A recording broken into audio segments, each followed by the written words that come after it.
नमस्कार दोस्तों, advertise money India की एक और इन्फॉर्मेटिव वीडियो में आपका स्वागत है। आज की वीडियो में हम एक ऐसे पेंशन लोन के बारे में डिस्कशन करने वाले हैं जो कि स्पेशली डिजाइन किया गया है इंडिया की डिफेंस फोर्सेस को ध्यान में रखकर। भारत का हर व्यक्ति इंडिया की डिफेंस फोर्सेस की एक अलग ही लेवल की रिस्पेक्ट करता है। सेम चीज इंडिया में ऑपरेट करने वाले बड़े बैंक्स में भी दिखाई देती है। भारत का सबसे बड़ा पब्लिक सेक्टर का bank state bank of India defence pensioners के लिए बहुत सारी छूट देता है जब उनको लोन की आवश्यकता होती है। तो इस वीडियो में स्टेट बैंक ऑफ इंडिया के द्वारा ऑफर किए जाने वाले जय जवान पेंशन लोन के बारे में हर चीज डिटेल में हम लोग देखने वाले हैं। तो देर ना करते हुए चलिए शुरू करते हैं। सबसे पहली चीज, ये जो जय जवान पेंशन लोन है ये स्पेशली डिजाइन किया गया है इंडिया की आर्म्ड फोर्सेस को ध्यान में रखकर। अब आर्म्ड फोर्सेस में आर्मी, नेवी, एयरफोर्स तो आती ही हैं। इसके अलावा पैरामिलिट्री फोर्सेस को भी ध्यान में रखा गया है, जैसे कि सीआरपीएफ, सीआईएसएफ, बीएसएफ, आईटीबीपी। इनके अलावा कोस्ट गार्ड्स, राष्ट्रीय राइफल्स और असम राइफल्स, इन सबको भी ध्यान में रखा गया है। अगर आप एक ऐसे पेंशनर हैं जिसका पीपीओ जो है state bank of India he maintain करता है, या फिर आपका पीपीओ और पेंशन मेंटेन की जाती है पीसीडीए प्रयागराज के द्वारा, तो उस केस में आप इस जय जवान पेंशन लोन को ले सकते हैं। अब एक डाउट ये भी रहता है कि पेंशनर के अलावा क्या डिफेंस के जो फैमिली पेंशनर्स जो होते हैं उनके लिए भी यही सुविधा ऑफर की जाती है, यही लोन वहां पर ऑफर किया जाता है? तो अनफॉर्चुनेटली जो फैमिली पेंशनर्स हैं वो जय जवान पेंशन लोन के अंडर लोन नहीं ले सकते हैं। हालांकि उनके लिए स्टेट बैंक ऑफ इंडिया ने जो प्रोडक्ट बना रखा है, नॉर्मल जो एसबीआई पेंशन लोन स्कीम है, उसके अंडर फैमिली पेंशनर्स भी लोन ले सकते हैं। अब हर लोन का एक पर्पस होता है, जैसे कि कोई व्यक्ति मान लीजिए होम लोन ले रहा है तो पर्पस हो गया होम बनाना।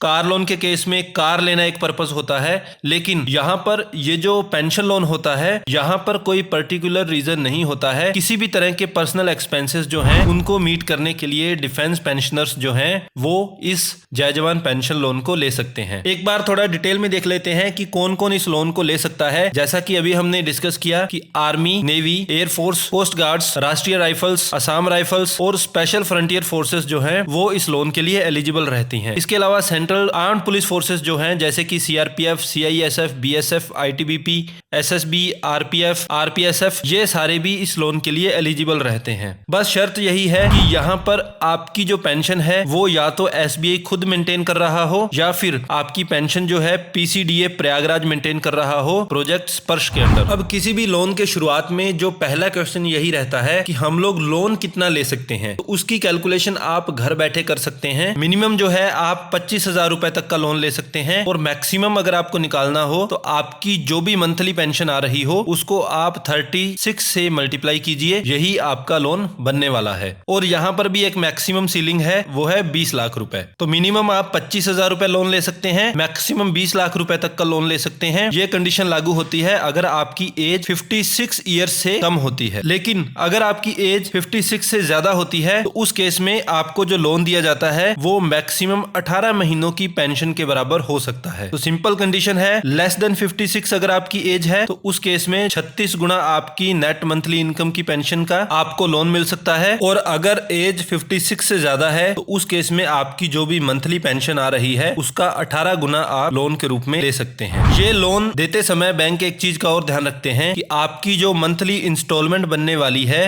वो आपकी टोटल इनकम का, टोटल पेंशन का 50% से ज्यादा नहीं हो सकती। अब जब भी आप एक लोन करवाते हैं, चाहे वो पर्सनल लोन हो, चाहे कार लोन हो, होम लोन हो, उस समय लोन करवाने के लिए भी बैंक आप पर कुछ चार्जेस इंपोज करता है। इसको बैंकिंग की भाषा में प्रोसेसिंग चार्जेस कहा जाता है। नॉर्मल लैंग्वेज में हम इसको फाइल चार्जेस के नाम से जानते हैं। नॉर्मल जब आप पेंशन लोन कोई करवाते हैं तो वहां पर 1% आपसे ले लिया जाता है आपकी लोन अमाउंट का। सपोज आपने 10 लाख का एक लोन लिया तो उस केस में क्या किया जाएगा कि इसका 1% लगभग 10,000 रुपए आपसे फाइल चार्जेस का ले लिया जाता है। लेकिन बढ़िया चीज ये है कि ये जो हमारा जय जवान पेंशन लोन है, यहाँ पर कोई भी फाइल चार्ज आपसे नहीं लिया जाता। ये स्पेशल प्रोविजन रखा गया है डिफेंस पेंशनर्स के लिए। अब नॉर्मल पेंशन लोन में एक और प्रॉब्लम रहती है कि जब आप पेंशन लोन लेने जाते हैं तो आपको कोई थर्ड पार्टी गारंटी देनी होती है। लेकिन यहाँ पर इस जय जवान पेंशन लोन के अंडर आपको किसी भी तरह की थर्ड पार्टी गारंटी देने की आवश्यकता नहीं है। ये थर्ड पार्टी गारंटी एक्चुअल में पेंशनर्स के लिए बहुत बड़ी प्रॉब्लम होती है कि आप लोग किसकी गारंटी दें, या फिर किसको आप मनाएं जाकर कि आप हमारे लिए गारंटी दे दीजिए। लेकिन डिफेंस पेंशनर्स के लिए ये सुविधा बैंक देता है। उन पर इतना विश्वास बैंक दिखाता है कि उनको किसी भी तरह की थर्ड पार्टी गारंटी की आवश्यकता नहीं होती है। एक बार देख लेते हैं कि वर्तमान में एसबीआई अपने सारे पेंशन लोन्स पर रेट ऑफ इंटरेस्ट क्या चार्ज कर रहा है। जितने भी तरह के पेंशन लोन आप देखेंगे वहां पर same he rate of interest आपको लगाया जाता है, जो कि रहता है 11.60%। सेम जय जवान पेंशन लोन के लिए भी 11.60% ही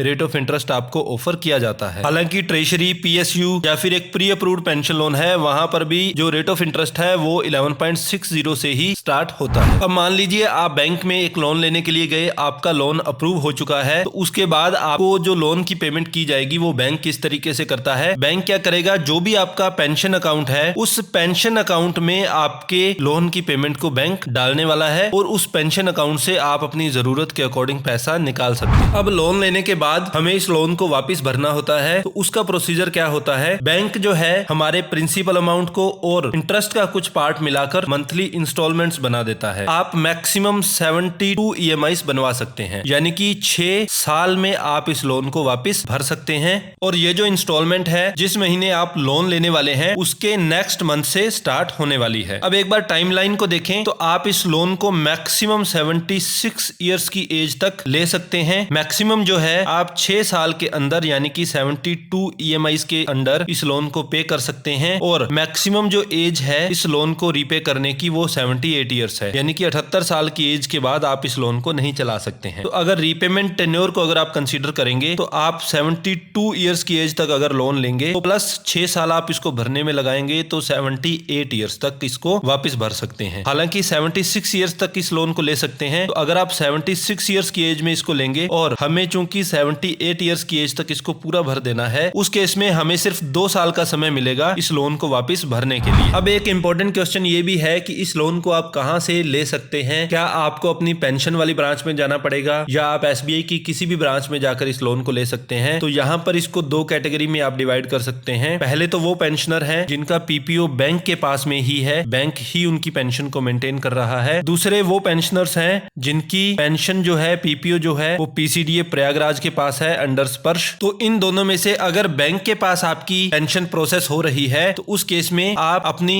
होम ब्रांच से जहां पर आपकी पेंशन आ रही है वहां से लोन ले सकते हैं, या फिर आपका जो रेजिडेंस है वर्तमान में उसके नियरेस्ट जो भी ब्रांच है वहां से आप लोन ले सकते हैं। तो बेसिकली आपके पास ऑप्शन है, आपको अपनी होम ब्रांच में जाने की जरूरत नहीं है, आप अपने पास में जो भी ब्रांच है वहां से इस लोन को ले सकते हैं। लेकिन पीसीडीए प्रयागराज में जिन लोगों की पेंशन प्रोसेस हो रही है उन लोगों को उसी ब्रांच से ही पेंशन लेनी होती है जहां पर आपकी पेंशन आ रही हो, जहां पर आपका पेंशन अकाउंट मेंटेन हो रहा हो। अब अगर पीसीडीए प्रयागराज के पास आपकी पेंशन प्रोसेस होती है, वहां पर आपका पीपीओ है, उस केस में कुछ और प्रिकॉशंस बैंक लेता है। बैंक क्या करता है, सबसे पहले तो आपसे एक पीपीओ की कॉपी ऑब्टेन करेगा, ये वेरीफाई करने के लिए कि आपका पीपीओ जो है वो वास्तव में पीसीडीए प्रयागराज के पास ही मेंटेन्ड है। उसके बाद जब बैंक आपको लोन दे देगा तो वो पीसीडीए प्रयागराज को लिखेगा कि इस पेंशनर ने हमसे लोन ले रखा है और जब तक ये लोन पूरी तरीके से नहीं भरा जाता तब तक आप कृपया इसकी पेंशन को कहीं और शिफ्ट नहीं करेंगे। पीसीडीए प्रयागराज को लिखने के बाद बैंक जो है आपसे यानी कि पेंशनर से भी एक अंडरटेकिंग लेता है। अंडरटेकिंग में ये लिखा होता है कि आप अपने पेंशन अकाउंट को कहीं भी ट्रांसफर नहीं करेंगे जब तक कि आपका लोन पूरी तरीके से भरा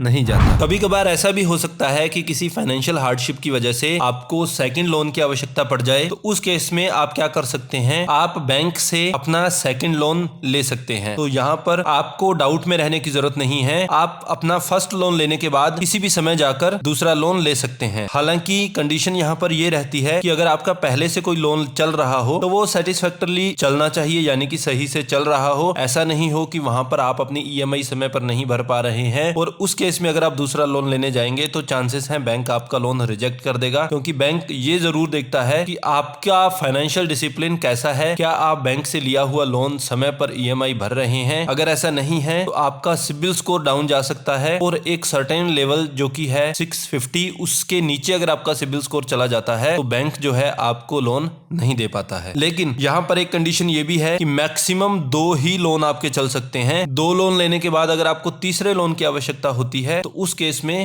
आपको इन दोनों लोन्स में से एक लोन पहले बंद करवाना होगा, उसके बाद ही आप दूसरा पेंशन लोन ले सकते हैं। हालांकि नया लोन देते समय भी ये ध्यान रखा जाता है कि आपकी जो ईएमआई है वो आपकी पेंशन के 50% से ज्यादा नहीं कट जाए। और फैमिली पेंशनर के केस केस में तो ये EMI सिर्फ 33% ही काटी जा सकती है। इसके साथ साथ इस बात का भी ध्यान रखा जाता है कि जो आपकी ओवरऑल एलिजिबिलिटी है उसके अंडर ही आपके दोनों लोन रहने चाहिए। सपोज आपकी टोटल लोन की एलिजिबिलिटी 10 लाख बन रही है तो आप किसी भी कंडीशन में 10 लाख से ज्यादा लोन नहीं ले सकते हैं, चाहे ये 10 लाख का लोन आप एक ही लोन में ले रहे हो या 2 लोन में ले रहे हैं। अब कभी कभार ऐसी सिचुएशन भी आ सकती है कि आप अपनी EMI को समय पर नहीं भर पा रहे हो, तो अगर आपकी EMI समय पर नहीं आ रही है, इंस्टॉलमेंट समय पर नहीं आ रही है, तो जो आपका अकाउंट इरेगुलर होगा, जितना भी ओवरड्यू अमाउंट बनेगी उस पर 2% पेनल्टी लगाई जाएगी। सपोज आपकी अगर EMI 10,000 रुपए है और ये 10,000 रुपए EMI अगर आप समय पर नहीं भर पाते हैं तो इस पर 2% पर मंथ एडिशनल पेनल्टी लगाई जाती है। तो ये जो पेनल्टी है पूरी लिमिट पर नहीं लगाई जाती है, पूरे लोन पर नहीं लगाई जाती है, सिर्फ ओवरड्यू अमाउंट पर लगाई जाती है। तो ये था SBI जय जवान पेंशन लोन। यहाँ इस वीडियो में हमने इस पेंशन लोन के सारे फीचर्स डिस्कस किए हैं। अगर आपको अभी भी किसी भी चीज के बारे में डाउट हो तो आप हमसे कमेंट बॉक्स में पूछ सकते हैं या फिर डिस्क्रिप्शन बॉक्स में दिए गए लिंक्स का प्रयोग करके आप हमसे डायरेक्टली कॉन्टेक्ट भी कर सकते हैं। For more such informative videos please do like and share the video and don't forget to subscribe the channel. Thank you so much.